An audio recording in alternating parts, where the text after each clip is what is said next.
Hello and welcome back to the Perception Podcast, where we just see things a little bit differently. I'm Dan, your host, and after last week's reflective episode, I wanted to start talking about moving forward and my motivations a bit more. I'm just going to be completely honest, I'm actually really struggling at the minute with my depression, and anybody that's experienced that before will know that it often makes you want to do actually nothing at all. My mind just feels blank all the time, no emotions, no thoughts, and that's just weird to me. I've actually talked recently about how I want to start the process of actually helping myself rather than constantly having to depend on others to solve my problems for me. But it's only Wednesday as I'm recording this, and every day this week already, me and my mum are about to drag me into transport to get into school. I feel like I'm just constantly running on literally 0%, not even 1 or 2, when it feels like I need 150 to be able to do what I want to in these next couple of years with my A-levels. At the moment, my time just seems to be going so quickly, like I'm running out of it, and that I'm not using it effectively enough. I've actually consciously chosen for the first time in a long time to be more open with my school about how I'm feeling at the moment, so that they kind of know that I'm not just choosing to be like this. And I have to say I've been a bit surprised with their responses really and the support that I've received since. They've actually been really supportive and understanding, and that's exactly what I feel like I needed at the moment, because whilst I never want to be like kind of mollycoddles, I also don't want to just feel like I'm being berated 24/7. Like for not doing enough independent study and stuff like that. So I think the closer I can get to striking some sort of balance with my teachers and other staff at the school, I think it'll give me the room to kind of try and tackle and improve my general mental state at the minute, really. Well, hello again. That was actually Wednesday that I recorded that last little bit there. I just wanted to hop on now to say this is actually Sunday as we're recording this little bit here. The rest of the episode, the rest of the whole episode, really. But I just wanted to kind of say here, just for the future, just kind of a little disclaimer, that I'm actually going to start to kind of put a bit less pressure on me. The episodes still will be coming like weekly or thereabout as much, but I'm actually going to start saying that I don't have to put them out on a Friday, just maybe over the weekend, or maybe just when I get the free time, because I'm finding it quite a little bit of a struggle here to kind of get them up on that deadline. I know I kind of did set that for myself, but I feel like even though I'm not sticking to it, it's kind of good that I set that deadline, because I'm definitely the sort of person that if I didn't set that initially, I don't think we would have even been able to get this far. But now with all the extra A-level work that I'm having to complete, I just think it makes sense to kind of give myself that bit of leeway. And just if I have loads of work to do, not prioritise like the podcast, because even though this is definitely important and I'm not trying to belittle what the impact of this could be in the future and stuff like that, I just think like definitely short-term goals, I definitely want to prioritise my education and just kind of not letting myself slack on that and not giving myself an excuse to kind of bail out on my future aspirations, really. So why this time did I kind of let school in? And that's a question that I'm still kind of thinking about here. I think overall it just comes down to two real reasons, and that is just a bit more confidence, I think, in myself, and a surety in what I'm talking about, and also it just comes down to experience at the end of the day, because obviously I'm not an 8-year-old man sitting here reflecting on my life, but I think you learn as you go through things, and the more you definitely have gone through at a younger age, and the more stuff that you experience in life, you definitely develop a thicker skin, and you definitely life comes at you fast, is what I think I'm trying to say, and you have to learn to deal with it, otherwise it just consumes you. And I think that at the minute life has been feeling a bit like it started to consume me, and I'm just kind of trying to find the outlets, kind of trying to find the pipes. It feels like I'm in like a kind of box, and the water's just filling up to the top, and the pressure's just getting way too much, so I'm constantly just trying to find pipes to kind of let it out and kind of let it seep out again. So I think with school, it's just another outlet that they maybe can try and help me. I kind of forget that there are them support mechanisms in place, even if they don't solve the problem, even if really they don't help. At least they know, and they know that there is a problem there. And it might not be the first week that they help me with the counselling or whatever. It might not be ever, but just knowing that they're there to support me and that they're there to help, rather than something that I'm constantly having to fight against and put up with every day, I think that's helpful to remember. And with the confidence side of it, I think it's just, I know that a couple of years ago I was definitely way too timid and way too shy to take on really any new people. I'm definitely the person that you have to talk to first before I talk to you. But I think I've repeated myself 3 times there, but I do think that as I'm getting older, I'm getting slightly better at kind of putting myself out there a little bit. I'm definitely not an extrovert type of person, but with the people I do trust, I would say I'm not very good. I'm getting better at kind of putting my heart on my sleeve and letting people know where I'm at, because I think it helps, again, with them just knowing me and not knowing this really actually good depiction that I put off, that I'm not that I'm perfect, but that I'm just okay all the time. And I've learned to be very good at doing that, and that can actually be quite dangerous. I've become very good at putting up this kind of two-face, not in a bad way, but like kind of this kind of stone face that everybody thinks I'm alright, but sometimes I'm actually not. And it's only people that I really, really know close and really know me intrinsically as a person can kind of look through that. And I've kind of got better through the years with them people who know me deeper than I can fool them in a way and illusion them into thinking that I'm okay. It's only with them people that I've kind of learnt and developed that ability to kind of let people in and not be so defensive and suspicious of people. I don't know where that's really come from, because I know that a lot of people's suspicious subconsciousness comes from trauma or maybe past, abuse or experiences like that. I've never really had that. I've always had a really supportive family, and really supportive friends and really supportive support mechanisms. That's a mouthful right there, but I've really had them support mechanisms my whole life, so I don't really know where that suspiciousness has come from, but I would say that I'm definitely a defensive person before I kind of let you in. But when you are in, is what I'm trying to say, when you are in, and you know when you are with me, I think I'm very much that kind of open person that once you are in, you know me fully, and you know when I'm down, and I'm not just gonna put on the fake persona around you.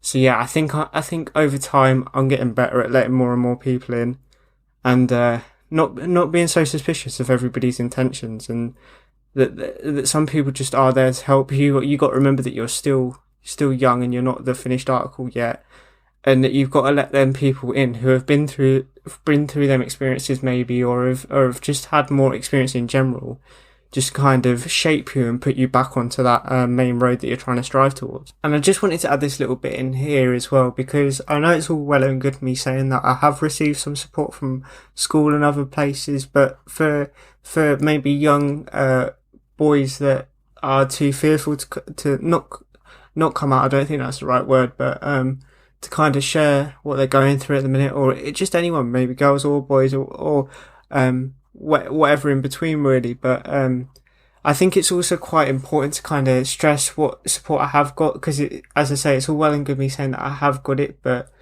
that's kind of very ambiguous, and for somebody who's kind of sitting on the fence of whether to let people know, just to kind of stress the benefits of it, I think it's really important. So I just kind of wanted to go through what I have kind of received in the last week really, and that is just a supportive shoulder at the moment really. There is not much, and I'm going to be brutally honest, because I don't want to make it seem like this utopia, because it's not. At the end of the day, there's trials and tribulations that you can't just solve in an instant.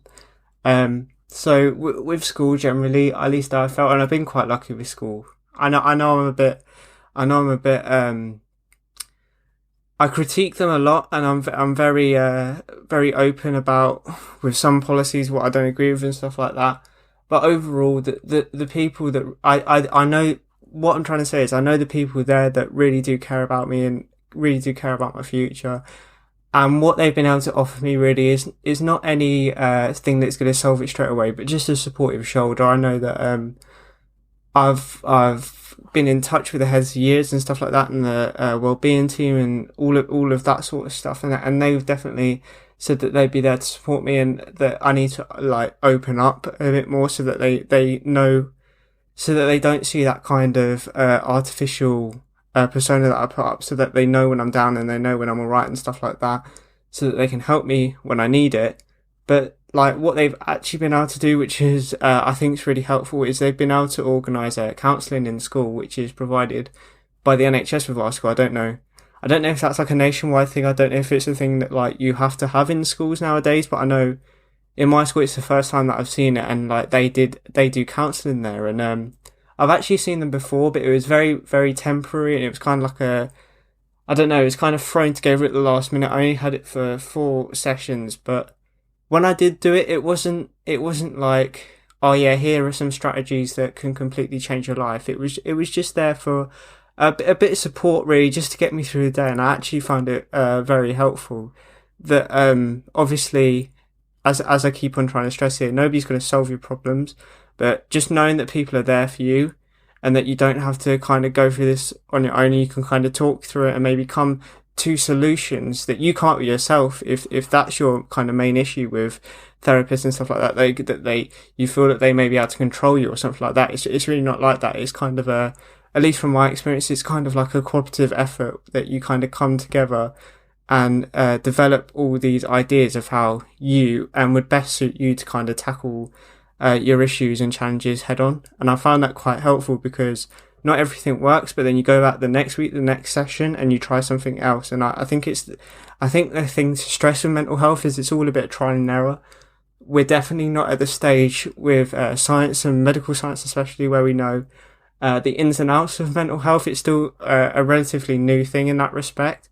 So I think, as any good scientist would tell you, when something's new and when you've just created a theory or something like that, the whole experimentation phase is just trial and error. And I think that's the most important thing with your well-being and your mental state, to just try something. If it doesn't work, then great, you can find something else that maybe could work and just go back to the drawing board. But if it does work, even maybe a little bit, you can build on that. Then that's even better, and you can keep going from there. So yeah, I think it's just important to stress how it's not as cut and dry as some people try to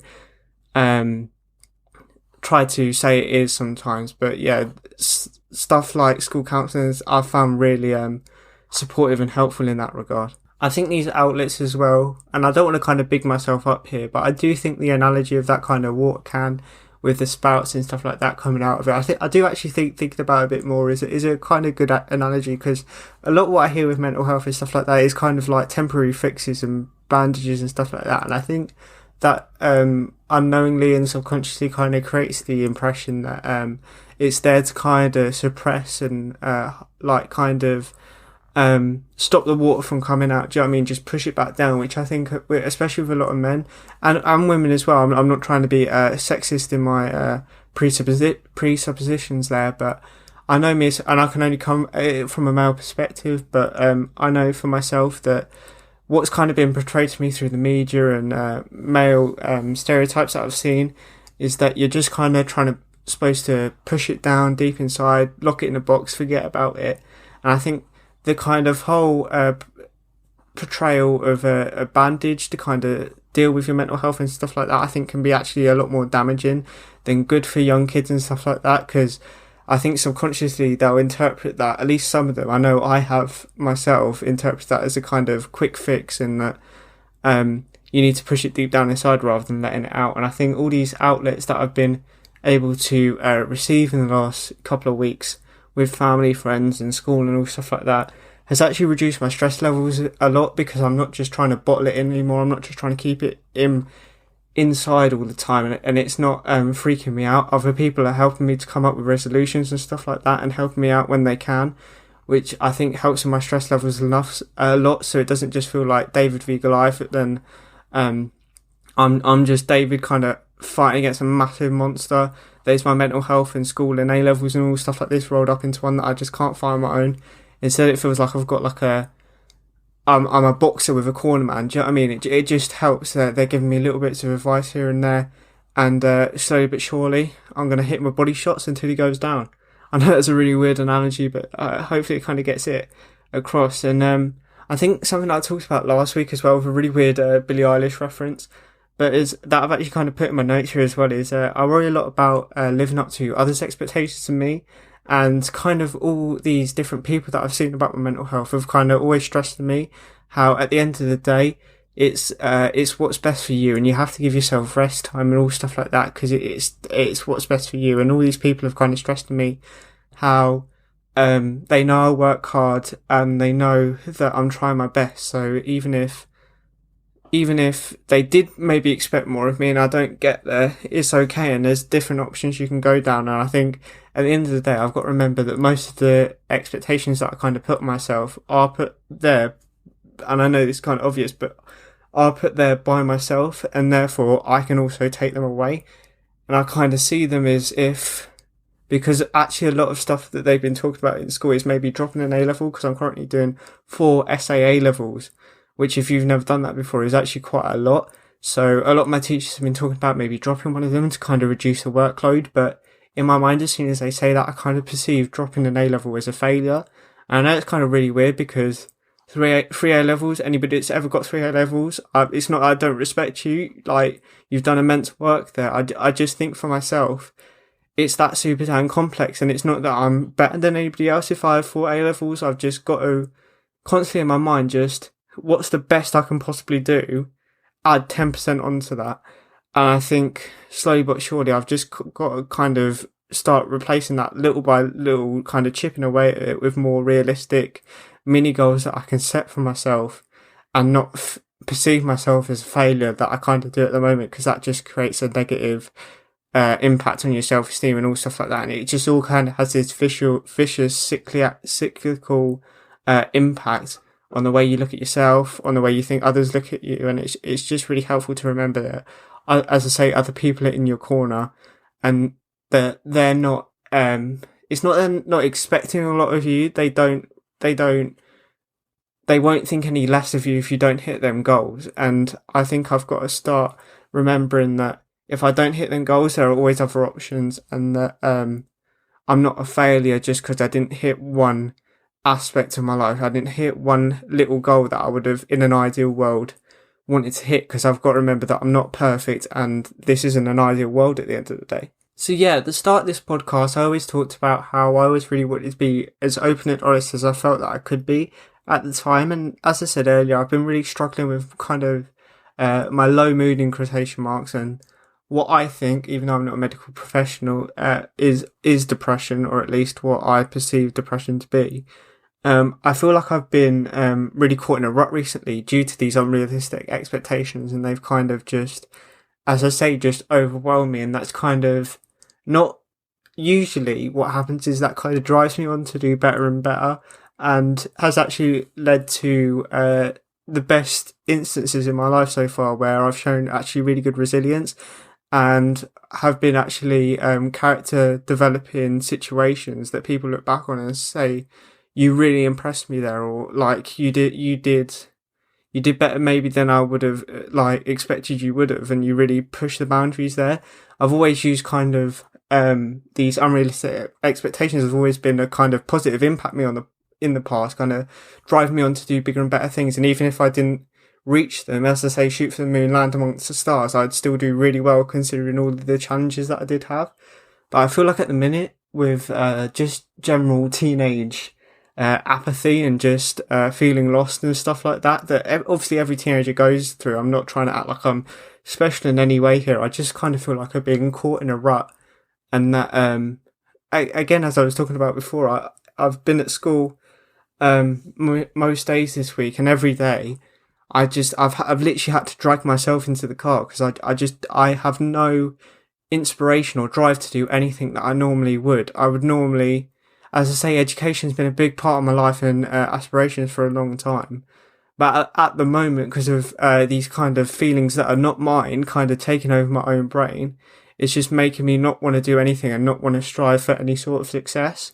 So I think, whilst it's always good to kind of come on here and share advice and stuff like this, I do also think it's good to kind of share that I'm not perfect, I am fallible, and that as I say, I've just really been caught in a rut, and kind of recognizing that's a really important thing, that so you can kind of start to put the building blocks in place to kind of reach out of it and get out of it in a sense, and escape out of this kind of mental darkness that sometimes clouds your brain. And I think the kind of best building block that I can seek to put in place first really is just to strike a better life school balance at the minute, really, life-work balance. Even though I'm not employed or working, I would say school's still working in a sense, in whatever way you perceive it, I would say that school is definitely still working. So I think the first step that I kind of think I have to look towards and kind of look to improve on is that kind of life-work balance and work and pleasure and stuff like that, and work and fun, and just trying to, I don't know, just kind of weigh it up and see, yes, this would be good for school to kind of work towards my A-levels, but also this activity for the next hour or maybe half an hour break would also be good for my mental well-being, because I feel like that's really actually achievable in the short term as well, just kind of trying to balance out breaks and work and all stuff like that, and it won't feel overwhelming, and will actually provide a kind of positive momentum to my kind of mental state at the minute, because it won't be like I'm having to work hard to get to this first little goal. It's actually benefiting me by taking a break, actually doing something I want to do, maybe more than the work. So maybe that will help, kind of taking rest and stuff like that. That will help my mental state out in the short term. And I've just kind of put on here as well that I've got to remember that I'm allowed to make mistakes at this point in my life, that it's not all make and break like I sometimes perceive. That I am 17. A lot of people at my age doing drugs, doing alcohol, all stuff like that, making really bad life decisions. And most of them will still bounce back from that, will still be 30, 40, 50, live long lives and stuff like that. And will still maybe learn that that's not the right course to take. And will still go on to have families and have careers and all stuff like that.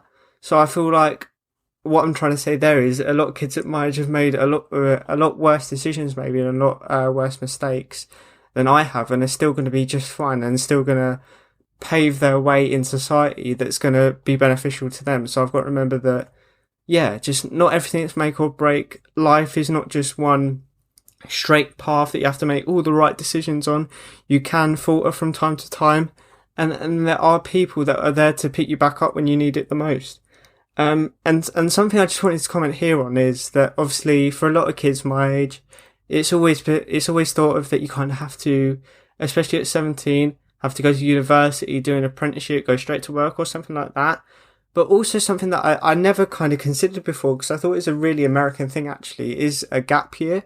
And obviously I'm not saying that I'm doing this definitely, because I know it's a bit hypocritical, because in the past I've said that I'm definitely striving towards Oxford and stuff like that, and going to university to get a degree and stuff like that. But I also think that perception in my mind, that kind of definitive goal, is actually hampering my progress, thinking I have to get there. If I don't get there, that's the end of everything. I think that also having the option of a gap year and having some time off, maybe literally just a year after I turn 18, before I go to uni and stuff like that, to kind of collect myself and give myself a bit of a break from school and stuff like that, just kind of sort my life out, really, is the best way I can describe it. Even though that's not a definitive choice that I'm making at the minute to take a gap year, it definitely gives me another option that I can take in the future that kind of takes some stress off my shoulders as well, because I know that maybe if option A doesn't work out, then I've got a backup there that if push comes to shove, I can fall back on, will just mean I'll have some time to kind of, as I say, just sort my affairs out a little bit. So I was actually having quite a lot of trouble coming up for a question for this episode about motivation and stuff like that, and being stuck in a rut and depression and all stuff like that. So I actually looked online for the first time in one of these episodes that I haven't kind of come up with it, and I actually found one that I think's quite good, really, and relates quite a lot to the kind of subject we're talking about. And it was, what do you think is the biggest obstacle in your way at the minute, and how could you get through it? I'd say, well, the obvious answer to this question would be my mental state and depression are the biggest barrier at the minute that I need to overcome.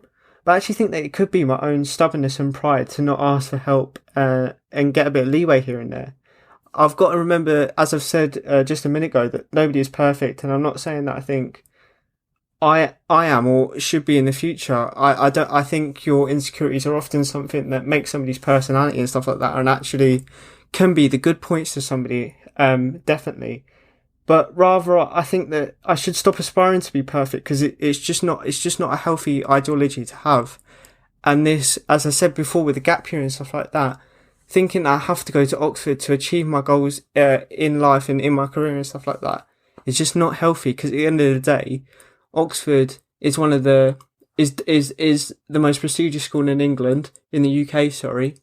and I think is the second in the whole world, behind I think maybe Stanford or Yale or something like that in America. So yeah, it's definitely a tough task that I'm kind of setting for myself.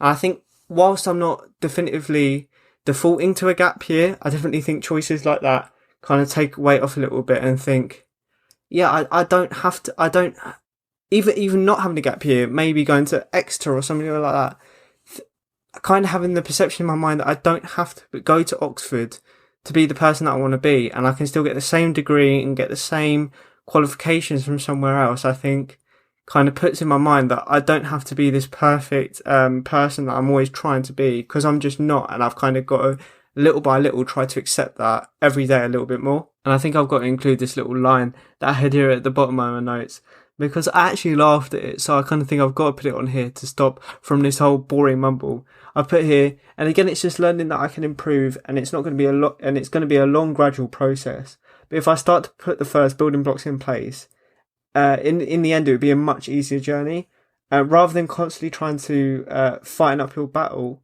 when in reality, I can't even get up one flight of stairs. I actually thought that was quite funny for me, considering how belligerent I can be half the time, and how badly I pick up on social cues. So I thought I'd put this little one in there, so that if you have got, I think it's 25 minutes into this episode, there's a little gem for you. There's a little bit of humour that I've managed to put in here with all the other serious stuff. But yeah, I think that's actually quite funny, when in reality, like, not even in a literal sense of it being funny, I think it's also quite weird comparison that, yeah, I'm constantly trying to fight this uphill battle, when in reality, not even physically, but also mentally, I'm struggling to get up a flight of stairs. I need to put the stairs in place before I can get up the staircase, do you know what I mean? And I'm trying to, at the minute, just kind of climb to the top without any support being there. And it's just mental if you think about it that way. But yeah, I think we'll leave it there for today's and this week's long overdue episode. Remember to share and download the episode as always, so that we can try and get this podcast out there to as many people as possible, because remember, that is the main goal with this series, trying to get the word out there, trying to help the most young people as we possibly can in any way that they need it. And some people may not even know that they benefit from the help until they actually get it, and that's definitely been true with me. Some of the best help that and best advice that I've ever received in life was at times when I definitely wasn't expecting it. Last week I talked about how bloody Billie Eilish, one of the teen pop icon at the minute, with her bloody crazy green hair, and now she's turned it blonde and all sorts. People like that who you just don't expect in life, and who you've never really taken much account of really in the past, can just come up with these gems that you, for some reason, you just hang on to and take a lot of inspiration and drive from. Really, I just think that proves my point more than anything. But yeah, you'll hopefully hear from me very, very soon. And I think that's it. I hope you're all having a good one. I hope that you're excited for lockdown lifting a bit more before they close it all again, because a new Indian variant's coming out, but I won't get too far into that because I don't want the podcast to be shut down. I'll see you all very, very soon, and bye.